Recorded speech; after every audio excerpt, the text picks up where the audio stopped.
Changes to Rengar, Lee Sin, Talon, Riven, and the jungle in this episode of the Patch Preview.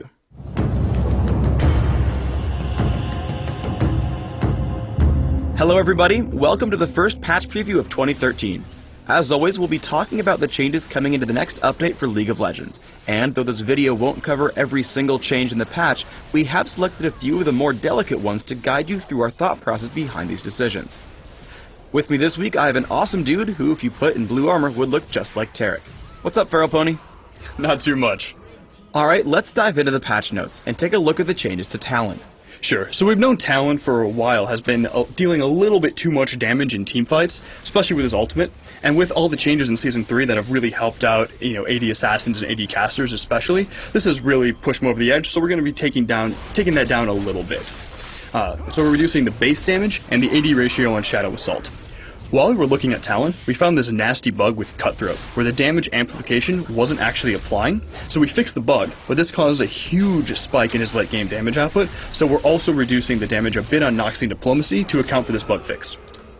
Now, I've always found Riven to be a huge lane bully, but with the Season 3 patch, we've decided to make a few changes. What are we going to do to rebalance her? Riven's always kind of been on kind of borderline overpowered in lane, and now with the Season 3 changes, one of the goals was to kind of help these characters, help their mid game and help their late game, and this accomplished that goal. But now she's a little bit over the top in the laning phase, so we're targeting a few nerfs specifically for her early game. The first one we're doing is we're lowering her base health regeneration. This is to allow a little more counterplay in lane. When an opponent actually is able to land some damage on Riven, it's going to stick better than it used to. She's already a champion who has a lot of really good tools. She has an on-demand shield, she has an on-demand stun, and she has, can hop all over the battlefield. This gives a lot of control to Riven players, and we didn't take any of those tools away. We thought we'd chip away at the base stats instead. I understand we're also changing the cooldown on her ultimate. Sure. So we're increasing the cooldown on the early ranks of her ultimate especially, because right now she's just snowballing top lane too hard.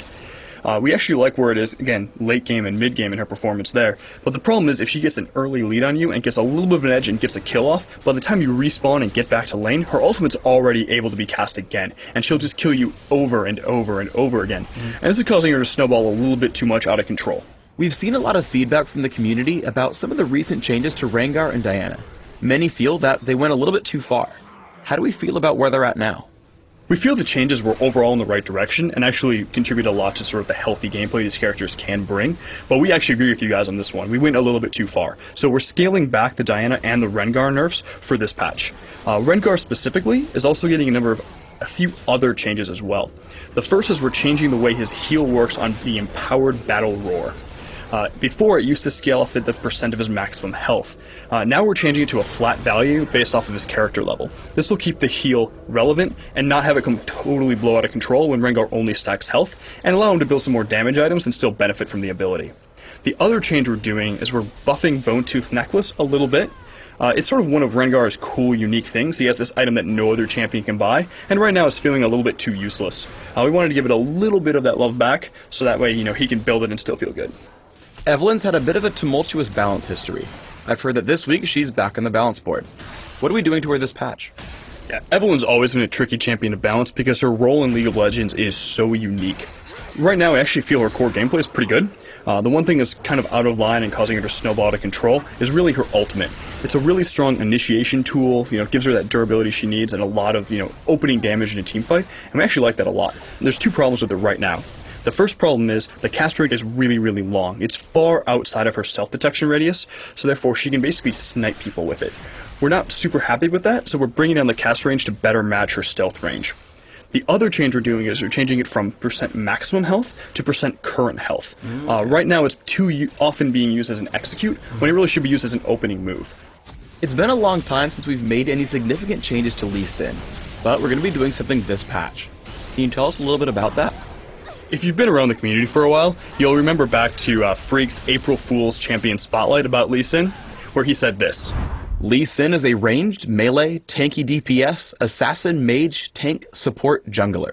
He excels at everything. Unfortunately, that's too true at the moment. He actually fulfills all of those roles relatively effectively. So the first thing we're doing on Lee Sin is we're pulling the armor off of Iron Will. This move is really meant to be a sustain type of mechanic, help him keep it healthy in the jungle. It also doesn't need to give him that kind of durability on top of it. The second thing we're doing is we're looking at Cripple. The early ranks of Cripple, the slow percent, is coming down. It's just giving him too much gank strength, especially in the early game. Also, we're reducing the cast range of Cripple from 800 down to 600. The reason for this is once he marks you, even if you're able to use a champion ability, flash, or honestly just walk away, he still has enough range on that ability to kind of mark you and then catch up to you with all the other awesome tools he has. We made a ton of changes to the jungle in our big preseason patch last month, but we're doing some additional tweaking now. What can you tell us about that? You're going to see a lot of lines in the patch notes about this, but they're all geared around two different things. The first being, we still think that area of effect junglers are a little bit too dominant over their single target counterparts. So we're taking a little bit more health out of the small monsters and putting it into the big monsters to kind of even this out a bit. The second change we're doing is we're putting a bit more gold back into a couple of the camps. This is sort of give more of a trade-off between ganking and applying lane pressure and farming the jungle repeatedly. In addition, you'll see some of these more carry junglers who are farming the jungle effectively have a lot more gold and contribute better to late game. That's it for this episode of League of Legends Patch Preview. Please subscribe to the Riot Games YouTube channel above and leave us your comments just below the video. Thanks for watching.